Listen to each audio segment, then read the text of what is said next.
বিসমিল্লাহির রহমানির রহিম। সম্মানিত দর্শক শ্রোতা ভাই এবং বোনেরা, আশা করি আপনারা সবাই সহি সালামতে আছেন। শোনা যাচ্ছে 10-12 দিনের মধ্যেই নাকি বাংলাদেশ একজন নতুন প্রেসিডেন্ট পেতে যাচ্ছে।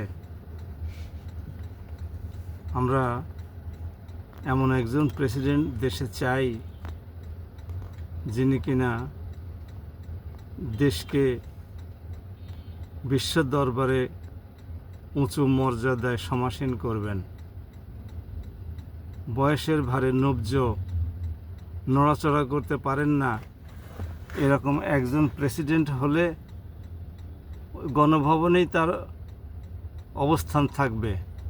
মানে গণভবন থেকে নড়বেন না, আরে দু একটা প্রোগ্রামের অংশগ্রহণ করবেন, উদ্বোধন করবেন, ব্যাস তার খবরাখবর পত্রপত্রিকায় ফলাও করে প্রচার করা হবে। এতে দেশের কোনো কল্যাণ হবে না।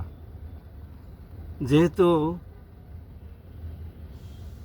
দেশের প্রেসিডেন্ট বাংলাদেশের সর্বাধিনায়ক, সেনাবাহিনীরা উনি সর্বাধিনায়ক, কাজেই বিশ্ব দরবারে তার একটা ভূমিকা অবশ্যই থাকা দরকার, যাতে করে বাংলাদেশে বিদেশি বিনিয়োগ আসে, বাংলাদেশে পর্যটন বৃদ্ধি পায়, বাংলাদেশের রপ্তানি খাত আরও বৃদ্ধি পায়, বাংলাদেশে রেমিটেন্স আরও আসে, বাংলাদেশ থেকে প্রচুর পরিমাণে শ্রমিক এবং কর্মকর্তা কর্মচারী বিদেশে চাকরির জন্য আরও যেতে পারে। এছাড়া বর্তমানে যে মধ্যপ্রাচ্য যুদ্ধ চলছে, সেখানে বাংলাদেশ নিরপেক্ষ ভূমিকা পালন করে, অত্যন্ত স্ট্র্যাটেজিক ভূমিকা পালন করে বাংলাদেশের জন্যে সস্তায় জ্বালানি আমদানি করতে সক্ষম হয়। আর দেশের সংকটময় মুহূর্তে যেন প্রেসিডেন্ট দেশের সাংবিধানিক সর্বোচ্চ ক্ষমতার অধিকারী হওয়ায় ভূমিকা পালন করতে পারেন। এরকম সাহসী, উদ্যমী, দেশপ্রেমিক, পররাষ্ট্রের তল্পিবাহক নন, এরকম একজন প্রেসিডেন্ট যেন নির্বাচিত হন। বাংলাদেশ জাতীয়তাবাদী দল বিএনপির প্রার্থী নির্বাচিত হবেন, এ ব্যাপারে আমরা নিশ্চিত। বিএনপিকে আমরা অনুরোধ করব, বিভিন্ন জন দলের জন্য অনেক অবদান রেখেছে, এখন অবদান তো রাখতেই হবে, দল করলে অবদান রাখতে হবে, জেলে যেতে হবে, ধাওয়া খেতে হবে, এগুলো তো খুবই স্বাভাবিক। যে সবচেয়ে বেশি ধাওয়া খেয়েছে, যে সবচেয়ে বেশি দিন জেল খেটেছে, এমন লোকই যে প্রেসিডেন্ট হিসেবে নির্বাচিত হতে হবে, এটা কি নির্বাচনের কোনো শর্ত? এটা প্রেসিডেন্ট নির্বাচনের কোনো শর্ত হতে পারে?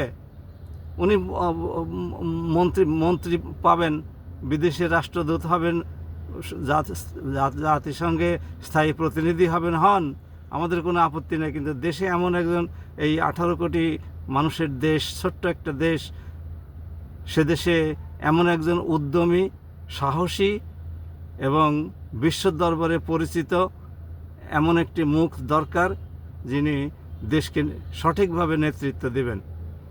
বিশেষভাবে দেশে কোনো জরুরি সংকট হলে উনি প্রধানমন্ত্রীকে নির্দেশ দিবেন। প্রধানমন্ত্রী নিঃসন্দেহে সংসদীয় গণতন্ত্রে এক্সিকিউটিভ প্রধান, কথা ঠিক আছে, কিন্তু এক্সিকিউটিভ প্রধান যদি কোনো বিষয়ে গুরুত্ব না দেন বা হ্যান্ডেল করতে না পারেন, তাহলে প্রেসিডেন্টের সেখানে হস্তক্ষেপ করা উচিত নয়। প্রেসিডেন্টের হাতে থাকবে সেনাবাহিনী। সেনাবাহিনী তো তাদের হাতে অস্ত্র থাকার কারণে তারা যা বলবে তাই হবে। শেখ হাসিনাকে তো সেনাবাহিনী সহযোগিতা না করার কারণেই তাকে দেশ থেকে পালাতে হয়েছে। এই দায়িত্ব তো প্রেসিডেন্টের। আমরা আশা করব বিএনপি ভুল করবে না, বিএনপির দল থেকেই আসুক। বিএনপির দলে ওরকম বহু যোগ্য, সাহসী, উদ্যমী, আন্তর্জাতিক খ্যাতিসম্পন্ন দেশে বিদেশে ব্যক্তিবর্গ আছেন।